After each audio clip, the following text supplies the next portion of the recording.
El problema cuando ocurren catástrofes naturales siempre es el mismo. Hay que echarle la culpa a alguien. Hay que echarle la culpa a un Dios que castiga, hay que echarle la culpa a gente que hizo algo, hay que echarle la culpa a todo el mundo. A los que nunca se les culpa de la forma en que debería es a los responsables de la construcción, a los responsables de a los responsables que construyeron las edificaciones que colapsan, a quienes le dieron las autorizaciones, a quienes permitieron que en zonas afectadas previamente se construyera sin las debidas medidas para evitar que ocurrieran tragedias. A esos nunca se les responsabiliza de nada y termina siendo inclusive de alguna manera ridículo el argumentario final, porque normalmente te dicen, bueno, pero es que un terremoto siempre va a ocurrir y nadie se esperaba que ocurrieran dos terremotos. Sí, nadie se esperaba que ocurrieran dos terremotos, pero nadie se esperaba tampoco que un urbanismo vendido como la quinta maravilla del universo terminara colapsando, convirtiéndose en una tumba vertical que de paso se le otorgó a la gente dándoselas casi que como premio a su adquisición partidista. Y de la misión vivienda y de la desgracia que causó en medio de este terremoto vamos a hablar hoy en Fuera de Orden.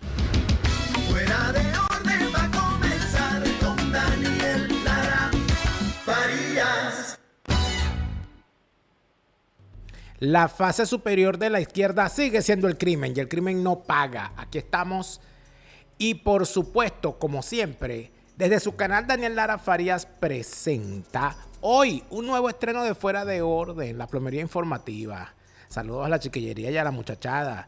La fase superior de la izquierda es el crimen y por eso al chavismo tanto le molesta este programa, como también le molesta a esa oposición falsaria y prostibularia acostumbrada a hacer la bolsa de colostomía del régimen maldito que ha convertido a Venezuela en un estercolero. Gracias por estar de vuelta. Daniel Lara Farías, enemigo de todos, les saluda de nuevo y seguimos. Quiero saludar de manera muy especial, porque por supuesto siempre hay gente que uno se le olvida, ¿no? Quiero saludar a la gente del pueblo de Anare, allá en el este, del estado Vargas, capital La Guaira, que no se les olvide, el estado se llama Vargas y su capital es La Guaira. El cambio de nombre fue ilegal y quienes sabemos que fue ilegal y quienes reconocemos que el pueblo es varguense de principio a fin, no aceptamos esa denominación. El estado se llama Vargas, su capital es La Guaira. Saludos a la gente de Tarma. Saludos a la gente de la parroquia Carayaca, a la gente de Petaquire, a la gente del asentamiento campesino El Arbolito, a la gente de Medialegua, a la gente del casco central de Carayaca, a toda la gente de El Junco. También quiero enviarle un fuerte saludo. Saludos a la gente de ese pueblo que a veces es Puerto Maya y a veces es Puerto Cruz, pero tanto Puerto Maya como Puerto Cruz se sienten a veces vargueses, a veces aragüeños, pero ahí están siempre. Saludos a toda la gente de Chichiriviche también. Un abrazo especial a la parroquia Naiguatá, tan sufrida siempre con tantos problemas. A la gente de la parroquia Carlos Zulem, mi parroquia. En especial a toda la gente de 10 de marzo, a la gente de Montesano, Monterrey La Bloquera. Saludos a la gente de la calle Real del Cementerio. Saludos a la gente de los bloques de Pariata, de la Cruz de Pariata, del Cerro Las Lluvias y de sus zonas aledañas, yustapuestas y circunvecinas. Y seguimos. Yo creo, fíjate que es la gran comparación que siempre se hace. Bueno, pero es que se construyeron no sé cuántas viviendas. Yo recuerdo siempre cuando empezó a hablarse de la misión vivienda con esos números espantométricos donde te presentaban, vamos a construir 3,000 viviendas y tal, en un mes, en 2 meses. Y yo decía, bueno, para tú construir 3,000 viviendas, en ese tiempo uno sacaba siempre la cifra, pero tienes que construir 30 viviendas al día. ¿De qué calidad van a ser esas viviendas? ¿De verdad las vas a construir? ¿Dónde está eso? En fin. Siempre fue la magia de los números. Y además de esto, también hay que decirlo, hubo mucha gente aprovechada. Gente que supo que estaban repartiendo casas y no les importó el derecho a la propiedad. No les importó que no tenían para pagarla, porque nadie les estaba exigiendo que le pagaran. No les importó inscribirse en el PSU para que le dieran una casa. No les importó para dónde los mandaban porque que me den. No importa que me den. Eso también fue irresponsabilidad. Pero fueron irresponsables los ingenieros que se encargaron de autorizar desde los ministerios y los entes públicos la construcción de esas viviendas. Fueron irresponsables también quienes desde las empresas contratistas hicieron un dineral en todas estas cosas. Fueron irresponsables todos aquellos que hicieron inmensos negocios desde el sector público y privado con comisiones, venta, compraventa y todo lo demás. En el infierno, Franco D'Agostino debería estar siendo en este momento sodomizado por el diablo por todo lo que hizo con su empresa D'Agostino y compañía al servicio de la Misión Vivienda. Suegro de Henry Ramos Ayub, que no va a decir nada de esta barbaridad, ni hablar de todo lo que significó lo que hizo el desgraciado de Francisco alias Farruco VI, uno de los grandes arquitectos de esta desgracia, y lo que hizo otro personaje que se puso al servicio, puso sus conocimientos al servicio de la destrucción del país a través del chavismo, que fue Fruto Viva. Es otro hijo de puta, Fruto Viva, que en el infierno esté y en la sartén lo tengan.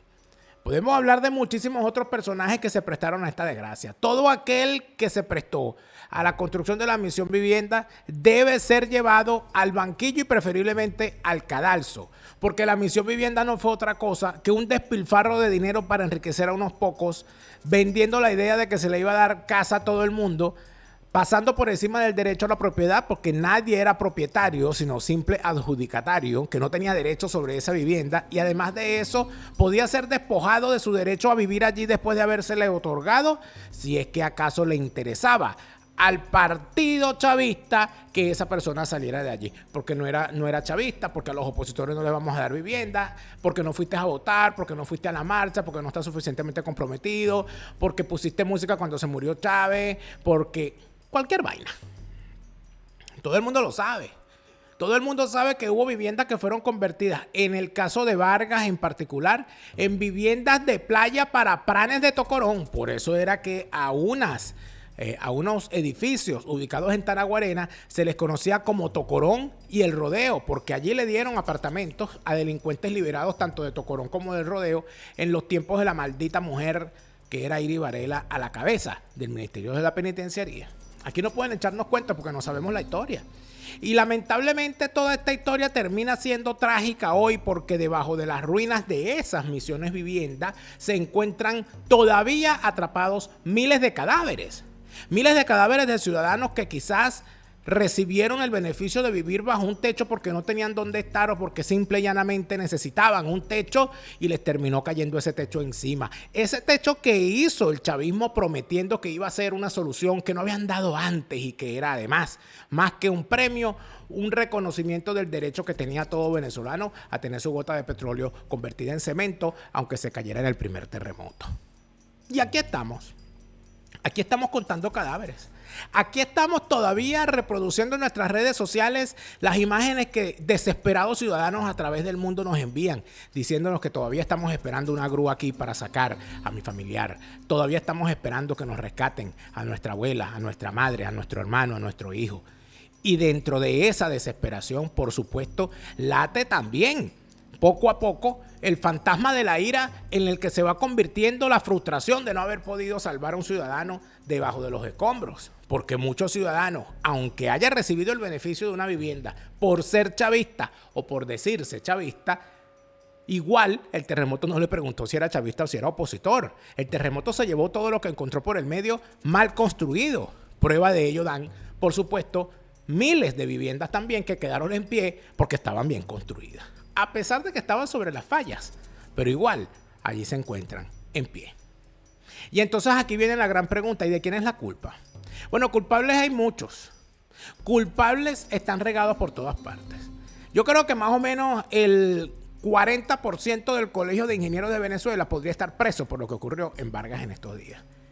Todos los que han sido directivos de ingeniería municipal en Vargas deberían estar presos. Todos los que firmaron permisos de habitabilidad de bomberos en el estado Vargas, de viviendas que se cayeron, deberían estar presos. Todos aquellos ingenieros que firmaron documentos para que se construyeran viviendas que luego se cayeron de la forma que se cayeron por estar mal construidas, deberían estar presos. Y digo presos por decirlo menos, digo presos por no decir lo que de verdad se merecen, que es que se les atraviese una cabulla por el camino. Y a todas estas la pregunta es, ¿dónde están los culpables? ¿Dónde está la gente que debería haber investigado que esto estaba ocurriendo? Entonces te encuentras que, claro, si el presidente de la Asamblea Nacional del año 2016 era Henry Ramos Ayub, cuyo suegro era uno de los constructores de la Misión Vivienda, ¿cómo iba a investigar ese señor algo relacionado con esto? Habían inclusive opositores que decían que el problema no era la Misión Vivienda, el problema era que no se les daba a la gente el papel de propiedad. Es decir, el problema no era que la vivienda se fuese a caer al primer terremoto, el problema era que no le dieran el papel que acreditaba la propiedad de la vivienda que se les iba a caer en el primer terremoto. A eso hemos llegado, a la ironía, al sarcasmo en medio de esta inmensa tragedia. Todavía hay gente debajo de los escombros y todavía hay esperanzas, porque la esperanza es lo último que se pierde cuando a uno se le desaparece un familiar, de encontrar con vida a tanto venezolano. Pero por supuesto que la preocupación sigue siendo la misma. La preocupación a estas alturas es ¿qué hemos hecho nosotros para merecernos esta desgracia? ¿Por qué ocurrió lo que ocurrió? ¿Y dónde estaban los responsables? ¿Y dónde están hoy los responsables de que esta desgracia haya ocurrido con esta magnitud? El fundador de toda esta barbaridad está en el infierno hace bastante rato, que es Hugo Chávez. Pero alrededor de Hugo Chávez había una serie de personajes que hoy en día también se hacen los locos y que deberían estar tras las rejas. Hay una ubicación particular que creo que es necesario verificar, que es la de las viviendas que conocen como el urbanismo, la comuna Hugo Chávez. La gente lo conocía como Suma, porque Suma se llamaba la empresa turca que construyó esas viviendas que se vinieron abajo casi en su totalidad el día del terremoto del 24 de junio del 2026. Ese urbanismo de la Misión Vivienda, ese colorido urbanismo de la Misión Vivienda que tanto problema le dio a quienes allí vivían por la calidad de las construcciones, estaba en una zona que además de eso era usada previamente para el almacenaje, como cosa lógica, de contenedores provenientes de la aduana aérea y de la aduana marítima. Y se encontraba además en la zona, lo que llaman el cono de aproximación del aeropuerto de Maiquetía. En esa zona no se podía construir. Y en esa zona no se podía construir porque se entiende que era no solamente una zona de seguridad, sino que también era la zona lógica a la cual se iba a expandir en algún momento el aeropuerto en los planes maestros que se hicieron cuando la ampliación de los años 80 crearon el edificio del aeropuerto, del Instituto del Aeropuerto y otras áreas como los terminales nuevos. Esa área estaba siendo utilizada entonces como depósito de gandolas, de contenedores y otros elementos vinculados a la actividad comercial del puerto y del aeropuerto, de la actividad naviera, de la actividad aduanera. Y de la noche a la mañana entonces aparecieron estos personajitos nefastos a utilizar un terreno que era un área de seguridad para construir viviendas.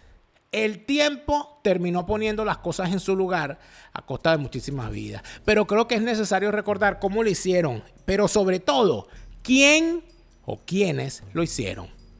Este video no tiene desperdicio. Estamos aquí en Catialamar. Allá está la mar, miren, la mar, allá la montaña detrás de nosotros. Y aquí, buenas tardes Venezuela, buenas tardes al Estado Vargas, aquí el gobernador García Carneiro, su esposa María, aquí está el vicepresidente Rafael Ramírez, los hermanos y compañeros de la empresa turca, Suma se llama, el ministro de la vivienda, hoy es jueves de vivienda. Y tenemos algunas actividades más tarde, pero quise pasar por aquí, me sugirió Rafael pasar por aquí, García Carneiro, unos minutos para ver esta maravilla. Ustedes deben recordar que aquí vinimos hace como año y medio, sí, año y medio, terrenos que son propiedad de la nación, propiedad del Aeropuerto Internacional Simón Bolívar, Maiquetía. Pero bueno, habían sido ocupados por sectores interesados en, miren, ganar dinero, mucho dinero. Y esto lo habían atiborrado, por decirlo así, de chatarra. Más de 3.500, desde autobuses hasta motos. Chatarra, contaminando el ambiente. 800 contenedores que eran Bueno, la mayor parte de ellos estaban en ruina, chatarra, pues. Yo recuerdo, esas son las imágenes de entonces, vamos a acercarnos, porque yo, a ver si las veo, ajá, ahí están, ¿ves? Así estaba esto, donde estamos parados en este momento. Recuerdo que le pedí al gobernador que nos ayudara, la Fuerza Armada nos ayudó, la gobernación, para sacar, yo no sé con cuántas grúas, ¿te acuerdas? ¿Y a dónde llevaron por fin todo ese material? Todo ese chatarrero. Así dejaron los adecos y los copellanos a Venezuela. Hecho una chatarra, pues. El 15 de diciembre del año 2010 ha debido ser, ¿verdad? Que estuvimos aquí. Miren, vean ustedes, vean. El que tenga ojos, vea. El que tenga oídos, oiga. Así estaba este terreno. ¿Cuántas hectáreas son? 37, 36, 37 hectáreas. Ahora, entonces, vengan para acá otra vez. Aquí estamos, 1 año y medio después. Miren, yo quiero felicitarles, pido un aplauso para todos los trabajadores que están levantando esta nueva ciudad aquí, en Capialamar, y que han hecho, bueno, milagros, porque aquí estamos gracias a la cooperación con Turquía, esta es una empresa turca que se llama Suma, trabajando, trayendo tecnología, trayendo maquinaria, construyendo junto con nosotros este conjunto residencial. Ahí está la imagen, pueden verla en panorámica, bueno, frente al mar. Aquí estamos en Playa Grande, ¿no? Sector Playa Grande, un saludo a todos los vecinos, estábamos cruzando por allí, el sector Playa Grande. Vean ustedes, qué diferencia, ¿no? Esto es lo nuevo, esta es la Venezuela nueva, la chatarra esa era, bueno, lo viejo. Y vean ustedes cómo en revolución las cosas cambian rápido. Y yo tengo que reconocer y hacer un reconocimiento pues especial a Rafael, a Molina, a García Carneiro, a los compañeros de la empresa turca Suma y a todos los trabajadores y trabajadoras que han hecho posible esta especie de milagro. Aquí estamos en estas 36 hectáreas, 37, ustedes tienen una diferencia de 1 hectárea, bueno, 37, 37 hectáreas. Estamos construyendo la cantidad de 2.300 y pico de viviendas. ¿Ve? 2.368. Bueno, una ciudad. Y vaya, mire qué bonitos edificios de 4 pisos, frescos, una tecnología muy apropiada para esta zona, frente al mar, como ya lo estábamos explicando. Y el conjunto es de 93 edificios similares a los que estamos viendo allí. Dentro de pocas semanas estaremos entregando los primeros, edificios. 67 edificios, igual a 1.072 apartamentos estaremos entregando en el mes de septiembre, a mediados de septiembre, dentro de un mes aproximadamente. Entonces, vamos con esto. O sea, dejé el video, una buena parte del video sin interrumpirlo, porque se explica por sí mismo. 3.468 urnas, 3.468 viviendas que se convirtieron en ataúdes verticales. Es decir, estamos hablando de que estos bichos construyeron una fosa común disfrazada de urbanismo. No sobrevivió ni un solo edificio. Pero además de eso hay que decir otra cosa. Es que antes del terremoto, ya aquí en estas edificaciones se vivía una situación difícil. Porque el tema de los incendios, cuando ocurría un incendio en un apartamento se quemaba el edificio completo. Eso era una cosa horrorosa. Yo cada vez que había un incendio ahí yo decía, Dios mío, ¿cuánta gente se habrá quedado sin casa? No, y entonces aquí lo que había era una chatarra, una cosa tal. Eso era una zona de seguridad. Que además de eso, si bien estaba siendo mal utilizada, el problema no era que por estar mal utilizada hubiese que construir vivienda. El problema era que siendo mal utilizada debía utilizarse para lo que correspondía, que era para la expansión del aeropuerto. Estos desgraciados fueron capaces de hacer casas dentro del propio aeropuerto. Eso lo hicieron después de la tragedia de Vargas. Y ahí tenían un urbanismo que era, por cierto, sede de las mayores sinvergüenzuras que ocurrían dentro del terminal nacional e internacional. Los que hacíamos vida en el aeropuerto de Maiquetía lo sabemos. Entonces, todas estas cosas, ¿dónde terminan, amigos? Terminan en tragedia. porque ha sido una inmensa tragedia lo que nos ha tocado vivir viendo cómo esas viviendas se convirtieron en ataúdes. ¿Quién es el responsable? Bueno, ahí lo tienen. Ahí tenían a Rafael Ramírez, que anda muy tranquilo declarando en Italia, como si fuese un pachá y un marajá, más nunca trabajó, y el hijo puta ese. A Hugo Chávez, Dios lo tenga en la gloria, y el diablo en la sartén lo tenga ahí, no, sodomizándolo, y Carneiro, que también se murió y no volverá. A estos turcos que estaban aquí, ya deberían estarlos juzgando en cualquier sitio donde están por el genocidio que cometieron. 3.468 viviendas que se convirtieron en polvo y convirtieron a sus habitantes en cadáveres. Entonces, ¿de quién fue la culpa aquí de los adecos y los copellanos? Porque aquí para toda vaina los culpables eran los adecos y los copellanos. Pero ¿quién construyó esas 4.368 viviendas? Construyeron ellos, ¿no? ¿Ven? El que tenga ojos que vea y el que tenga oídos que oiga. Hablemos de Escocia en castellano, tus viajes a Escocia, pero en tu idioma. Unas vacaciones soñadas en Escocia.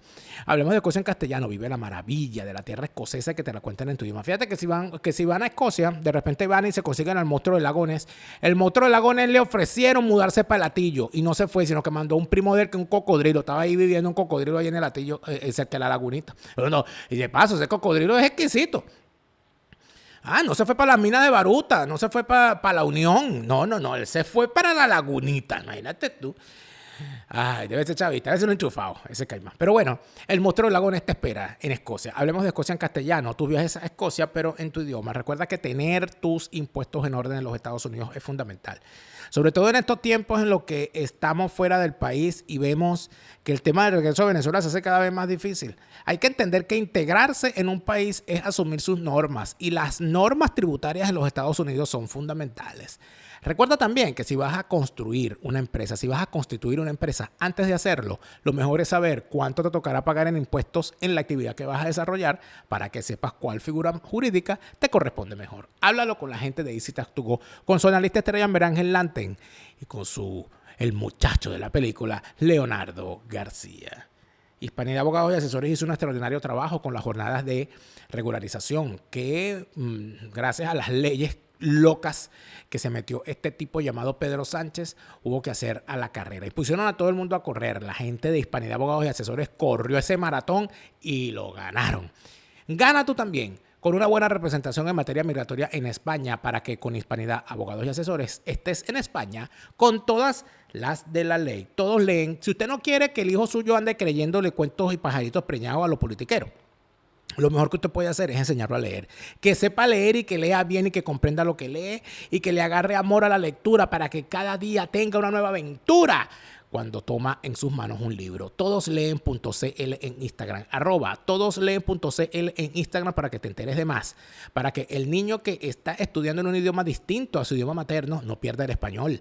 Para que el niño que va a salir de vacaciones en verano o en invierno, en donde quiera que se encuentre, no se quede sin hacer nada pegado a una pantalla todo este tiempo.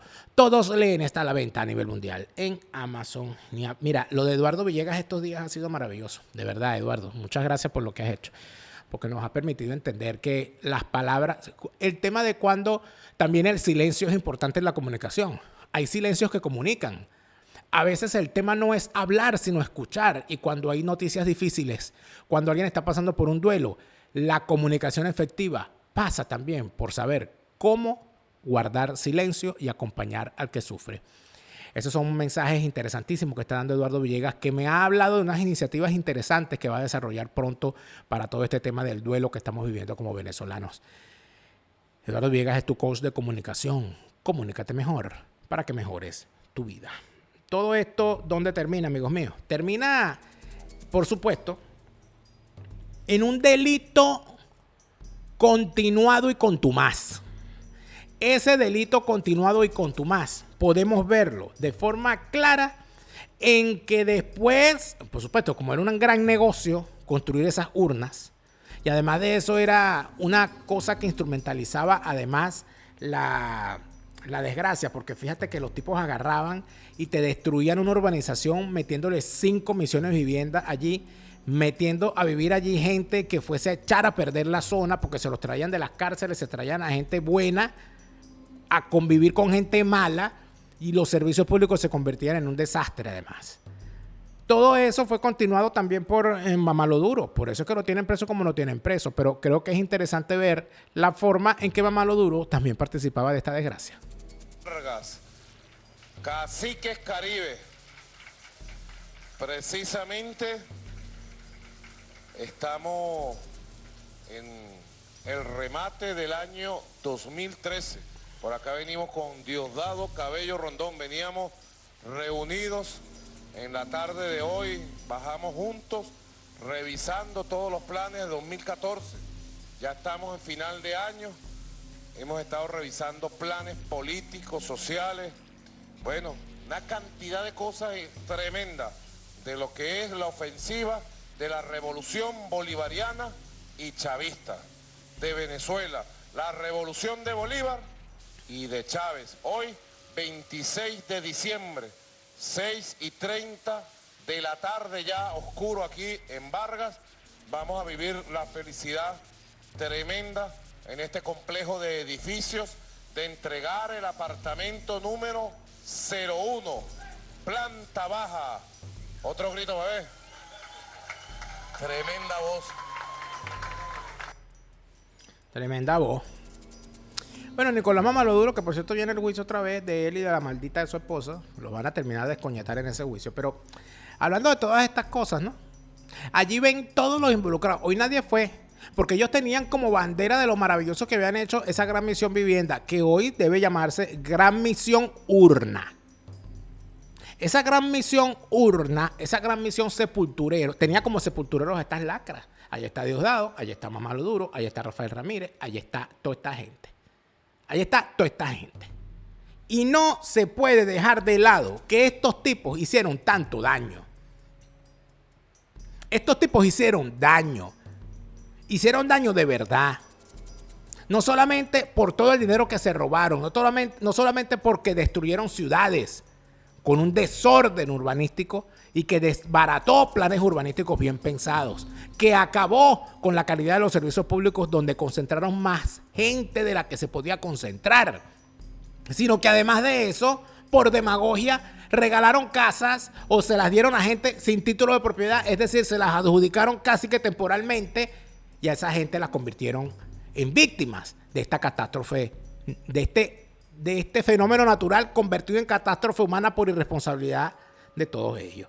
Pero no se escapa nadie, ¿oíste? Tú tampoco, del Cínica.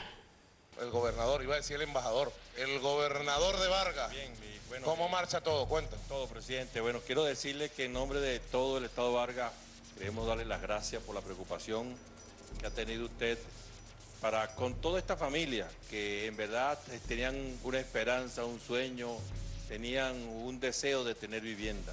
Estas eran jovencitas que donde me llegaban me perseguían pidiendo vivienda. Todos estos niños. Ajá. Y me pedían la bendición y me decían, mi tío, la casa, por todas partes. Bueno, ya se le cumplió su deseo. Presidente, hoy realmente ya nosotros estamos por encima de las 5.000 viviendas construidas en un año. Estamos hablando nada más que de 2013 en Vargas. 5.000, es un récord que eso Así hay es. que anotarlo en la historia. Y desde que se Vamos inició, a sentarnos. ¿Dónde me puedo sentar yo? ¿Ah? ¿Y ella dónde se va a sentar? ¿Seguro? ¿Caben ahí? ¿Y él? Bueno, con tu permiso. El dato que da el tipo, un récord, 5.000 viviendas, 5.000 urnas. Por eso es que las cifras son tan difíciles. Eso lo vamos a hablar en otro programa. Vamos a hablar del tema de las cifras de fallecidos, que es un tema con el cual están jugando estos malditos para engañar a la gente. Y creo que es necesario poner aquí sobre la mesa lo que ha sido la cifra de desgracia que hemos visto, no solamente lo que significa el número de fallecidos por esta catástrofe, sino la forma infame como se están tratando a los familiares, a la forma infame como se están tratando a los cadáveres y a la falta completa de capacidades para identificar a los cadáveres. Me da mucho sentimiento ahí, les digo sinceramente, ver a esa gente allí, esos niñitos, esas niñitas ahí meneando la llave. ¿Quién sabe qué habrá sido de ellas? No tienen la culpa. No tienen la culpa. Y aquí entonces, ¿quién se responsabiliza por esto? ¿Quién se responsabiliza por esta desgracia? ¿Quién dice, yo tengo la culpa. Yo vi por allí, varias personas me mandaron una entrevista que Charla Pachangola le hizo a una irresponsable como ella, porque claro, los irresponsables entrevistan irresponsables, que es una tipa que dice haber sido arquitecto que trabajó en la Misión Vivienda. Y la señora llorando porque ahí pasaban cosas horribles. Maldita, ¿por qué no lo denunciaste a tiempo? ¿Por qué esperaste que se cayeran las viviendas para denunciarlo? ¿Por qué no hiciste la debida denuncia en aquel momento? ¿Por qué te prestaste a estar allí y después te fuiste tan tranquila y ahorita andas llorando en video? Presa deberías estar. En el cadalso deberías estar. Ojalá se te atraviese una cabulla, chica. Qué desgracia, ¿vale? ¿Cómo es posible que entonces ahora sí? No, yo sabía que eso iba a pasar. Tú sabías que eso iba a pasar. Entonces, también está ocurriendo otra cosa. Mire, y voy a hacer... voy a tratar de ser lo más respetuoso posible con este comentario que voy a hacer. Yo respeto todas las creencias religiosas porque asumo que detrás de cada creencia religiosa existen unos valores, existe una tradición familiar y existe una comprensión de la vida y una comprensión del mundo. Yo tengo mi comprensión del mundo. Mis creencias están en el ámbito y en el fuero privado y en el fuero íntimo y personal. Yo no ando pregonando mis creencias. Yo simple y sencillamente las tengo y punto. Le respeto las creencias a los demás. Se las respeto al judío, al musulmán, al católico, al santero, al Hare Krishna, al budista, el que quiera tener su, el que cree en el ánima sola, en la llama violeta, en María Corina, en esa verdad, yo le respeto sus creencias. Cuando las tienen como religiosas. Le respeto su creencia. Pero a mí me parece verdaderamente infame que haya gente que basándose en las creencias religiosas que tiene, ande culpando a un supuesto Dios que castiga. Ande diciéndole a la gente, no, es que Dios te castigó. O sea, que a la niña que apareció tapiada, a los niños que del Instituto de los Corales, que estaban practicando su acto de graduación, estaban en 5º año, estaban practicando su acto de graduación y el edificio donde estaban se tapió y murieron todos. ¿Tú vas a decir que esos niños los castigó Dios o a sus padres? ¿De verdad esa es la religión en la que tú crees? ¿Ese es el Dios en el que tú crees? Si ese es el Dios y la religión en la que tú crees, el problema lo tienes tú, no lo tienen ellos. No, porque la gente bailó San Juan y entonces como bailaron San Juan, entonces Dios lo castigó. ¿De verdad tú crees en eso? Ha habido gente, no, que yo lo predije, porque yo lo vi en las cartas, en las runas, en los astros. Bueno, perfecto, te felicito. ¿Qué hacemos? ¿Te damos un premio por haber predicho que venía una tragedia? Hay gente que de verdad necesita sanar su mente y necesita además tener más empatía. Eso de decirle a una persona que tiene a su familia tapiada que esto es un castigo de Dios por haber hecho tal o más cual, que si por idolatrar, que si por... que la gente que está diciendo eso no tiene a Dios en su corazón. No tienen a Dios en su corazón, tienen al diablo en la mente y están haciendo morcilla para el diablo. Pareciera que no comprende lo que significa el dolor en un momento como este. ¿Cómo le dices tú eso a una persona que tiene a su familia tapiada? ¿Cómo le dices tú eso a una persona que todavía está llorando a sus muertos, que no sabe ni siquiera dónde están? ¿Qué clase de falta de respeto es eso para con los demás? Por favor. Mira, Ricardo Pérez, el cirujano estético número 1 de la Florida, a la cabeza del mejor equipo de cirujanos plásticos en el Doral Miami. Todos los retoques que quieras hacerte en tu cuerpo deben contar con la asistencia de un médico que comprenda que esos cambios deben estar de acuerdo a tu fisonomía, para que esté todo armónico. Ricardo Pérez es ese médico allí en el Doral Miami, listo para atenderte, siempre con la mejor atención y la mejor calidad de la medicina que solo Ricardo Pérez puede comprender. Tanta gente que hoy está pensando en algo que decían las abuelas. ¿Se acuerdan de Santa Bárbara cuando llueve?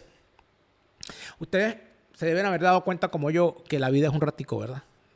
La vida es un ratico. O sea, cuando uno se pone a reflexionar y uno ve que se murió un familiar o que se murió un amigo o que se le murió el hijo de un amigo, etcétera, uno tiene que reflexionar, uno tiene que decir, mira, Dios mío, que no me agarre la gripe sin pañuelo, que yo no tenga que andar por allí corriendo por los rincones. Una póliza de seguro no es un lujo, amigos, y en los Estados Unidos menos. Hable con un asesor de seguros como tu asesor Gustavo.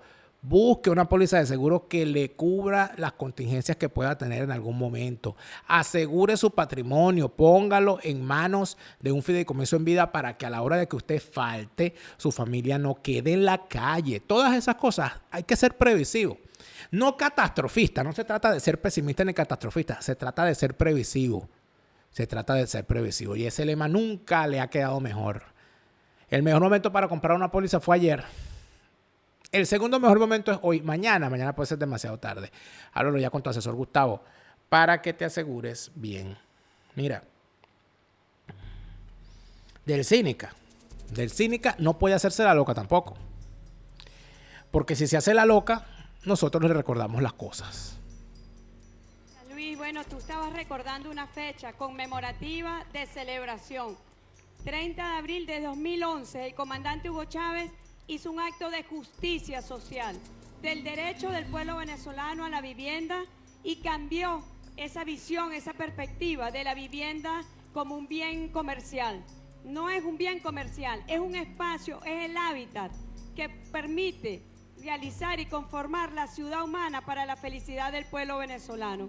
Así que, Darío, nos alegra mucho, te felicitamos que estás recibiendo hoy tu título de propiedad. Quiero destacar esto y quiero también anunciar que a través del sistema Patria estamos creando el registro de los beneficiados y beneficiadas de la gran misión Vivienda Venezuela para que podamos actualizar.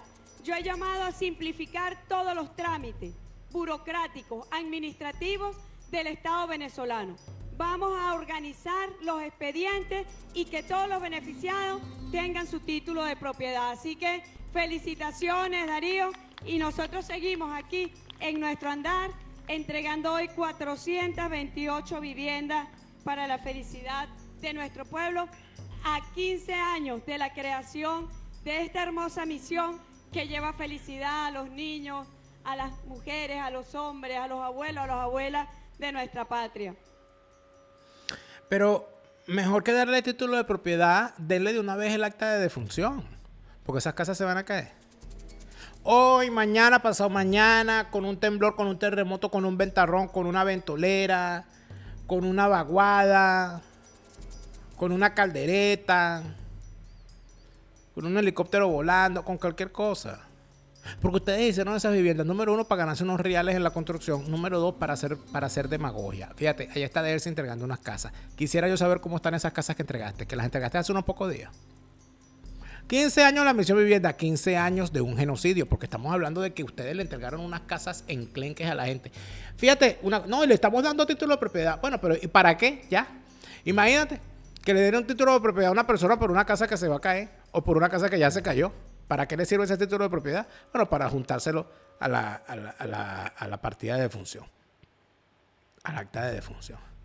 Usted sabe la cantidad de gente que está en este momento llorando a sus familiares. Yo les voy a decir algo. Para mí ha sido sumamente difícil esto. Para mí ha sido sumamente difícil esto porque ya llega un momento en que me da hasta miedo abrir el teléfono, ¿sabes? Porque he recibido tantas noticias malas de tanta gente querida y cercana, de familiares, de amigos. Me he reencontrado de nuevo con tantos compañeros de clase de todas las etapas que uno estudió, a los compañeros de la escuela Hugo Domínguez Sánchez. Con respecto a esto, quería decir algo bien especial, porque me pareció, ayer caí en cuenta de esto, y es el caso de Yorgelis Delgado. Yorgelis Delgado, actriz, artista, nacida en Vargas. Yorgelis Delgado, yo la conocí porque estudiábamos en la misma escuela. Yo era mayor que ella. Su hermana tenía como un año más. Y Yorgelis estudiaba junto a su hermana estudiaban en el turno de la tarde. Yo estudiaba en el turno de la mañana. Pero su papá, que falleció hace unos 4 años según creo, trabajaba con mi papá en Aeropostal, en la línea Aeropostal venezolana cuando era del Estado. Ellos vivían en Monterrey, cerca de 10 de marzo, es decir, en la misma parroquia Carlos Zulé. Era una muchacha humilde, tranquila, muy linda, ella y su hermana. Una gente muy, muy, muy decente, muy tranquila, muy buena gente, ¿no? Ella, su mamá, sus hermanas. Y yo recuerdo siempre, y quería hacerle esto, más que como homenaje, como comprensión de la dimensión de esta tragedia. Yo recuerdo siempre cuando había un acto en la escuela Hugo Domínguez Sánchez, donde estudiamos. Hugo Domínguez Sánchez, ese es tu nombre, escuela mía. Tanta gente se sabrá el himno. Seguramente me escribirán por aquí. Yo recuerdo cómo en todo acto que había en la escuela Hugo Domínguez Sánchez estaba Yorgelis y su hermana bailando. Yorgelis y su hermana haciendo algo. Hasta el punto de que cuando había fin de año, que nos íbamos de vacaciones, qué sé yo, la graduación de alguien, siempre estaban estas dos niñas bailando, cantando, participando en un acto cultural, haciendo una coreografía. O sea, era una artista natural. Cuando yo vi a Yorgelis después, creo que la primera vez que la vi en el show de Joselo, niña, artista. Cuando la vi en televisión, yo recuerdo que yo dije, no, es que esta niña era artista desde siempre. Era artista desde siempre. Y entonces es aquí donde uno entra ya en la dimensión humana. Que cuando tú ves que una persona como Yorgelis, a puro pulso, trabajando, logró mejorar su calidad de vida, se mudó, seguía teniendo una vida familiar, tenía una familia muy bonita, vivía con su mamá, y termina falleciendo, muriendo de esta forma tan horrible. Uno entiende que detrás de cada una de esas imágenes que a uno le mandaron para buscar a una persona desaparecida hay una historia trágica detrás. Una historia trágica que en buena medida tiene como protagonistas a las víctimas, pero también a los victimarios, que fueron esos constructores, que fueron esos ingenieros de ingeniería municipal que dieron los permisos, que fueron esos funcionarios de la alcaldía que permitieron estas construcciones, que fueron esas empresas contratistas que por ahorrarse unos reales en la construcción utilizaron los materiales que no debían, construyendo en zonas donde sabían que podía ocurrir una tragedia como esta. Y puedo decir Yorgelis como puedo decir otros muchos más. Uno se da cuenta de cómo esta situación ha significado un luto real para toda la región. Me comentaban varias personas ayer que lo que están viviendo en Caracas es una cosa que es un silencio y un luto permanente. Es que Venezuela está de luto. Es que Venezuela está realmente dolida y descoyuntada. Que el futuro se ve negro y que mucha gente no sabe qué va a pasar con ellos en el futuro. Que gente que se dedica a la docencia logró salvar su vida pero no logró salvar su casa. Gente que logró salvar su vida y su casa hoy día piensa, Dios mío, ¿dónde voy a trabajar yo? Porque se cayeron los colegios donde daban clases, porque se murieron sus alumnos, porque se está yendo los que quedaron vivos, están tratando de irse para otro lado, porque no ven futuro allí. Perdimos la principal fuente de empleo privado directo e indirecto que había en la región, que era el aeropuerto de Maiquetía, porque el aeropuerto de Maiquetía, al tener fracturado de la forma en que está fracturado su terminal nacional e internacional, por supuesto se hace muy difícil reactivar allí las actividades como en otrora se podían haber tenido. En la tragedia de Vargas, el aeropuerto de Maiquetía lo que quedó fue sucio y colapsado por la cantidad de gente que estaba allí por haberse utilizado como sitio de reunión de personas que estaban huyendo de esta tragedia, de la tragedia del año 99. Pero el aeropuerto no sufrió más daño que ese. El aeropuerto pudo ser utilizado posteriormente. ¿Qué va a pasar ahora? ¿Qué va a pasar ahora con todos los trabajadores del aeropuerto de Maiquetía, de las diversas aerolíneas, de las empresas de servicio y de atención a las aerolíneas, de las empresas vinculadas al comercio, a la actividad comercial dentro del aeropuerto, a todos esos negocios que vivían de la actividad aeroportuaria, incluidos los trabajadores vinculados a la actividad aduanera, tanto en puerto como aeropuerto? Estamos hablando de una tragedia que a medida que se va bajando el nivel de atención al tema, porque ya el tema no es viral, porque ya vendrán otras tragedias que taparán esta y poco a poco dejaremos de aparecer en el feed de las redes sociales de la mayoría de los usuarios, la tragedia va a seguir allí. Y la pregunta que hay que hacerse es, ¿y nosotros qué vamos a hacer? ¿Qué vamos a hacer los varguenses con todo eso? Nosotros vamos a permitir que otra vez nos vuelvan a lanzar al zafacón del olvido y nos vuelvan a convertir en un camposanto ahí, donde ya hay gente que jamás en la vida ha ido a Vargas, que ni siquiera se saben la historia de las luchas regionales. Yo por ahí vi un imbécil hablando de la historia del Estado Vargas como si él fuese historiador, porque bueno, esa gente que sabe de todo y ni siquiera sabe el momento en el que las luchas que se dieron en la región para llegar a ser el Estado Vargas. Y siguen repitiendo eso de Estado La Guaira como si fuese una gracia. No es Estado La Guaira, amigos, es Estado Vargas y su capital es La Guaira. Que no saben dónde comienza y dónde termina, que no saben cuáles son sus límites territoriales, que no saben cuál es su composición territorial, que no conocen lo que significa el asentamiento poblacional que existe allí, que no sabe de dónde proviene la gente. En el Estado Vargas uno sabe, además, de dónde es una persona por el apellido. A mí me viene un Camacho, yo sé que su abuelo es de Chupa. A mí me viene un Escobar y yo sé que su mamá es de la Sabana. A mí me viene un Liendo. Yo escucho el apellido Liendo y yo sé que es un negrito. Tanto es, dígame los Mayora. Saludo a la familia Mayora de La Guaira, que es prácticamente saludar a la mitad de la parroquia La Guaira. Cuando usted dice Mayora, usted saluda al 75% de la parroquia La Guaira. Y cuando dice Charry, saluda al resto. Uno lo sabe, uno sabe esas cosas, uno comprende esa situación. Y en ese sentido hay que hacerse una gran pregunta. ¿Los vargueses vamos a permitir que otra vez, con criterios de balneario y de aeropuerto nada más, se nos trate a la región como un pedazo de tierra con una gente allá adentro que bueno, que ya veremos qué hacemos con ellos, como hicieron en el 99? ¿Dónde está el liderazgo propio que del Estado Vargas debería estar enarbolando la bandera regionalista para que no nos ocurra lo que nos ocurrió desde el año 99 en adelante? Pareciera que hay también un vacío de liderazgo regional. Ojalá podamos salir de esto con bien. Ojalá la palabra tragedia, la palabra damnificado, la podamos borrar de la historia del Estado Vargas. Ojalá. Tú, Chávez. Te lo repite, Lara Farías. Chávez se murió y no vuelve. No te deprimas, siente alegría. Escucha bien lo que te estoy diciendo. Te lo repito.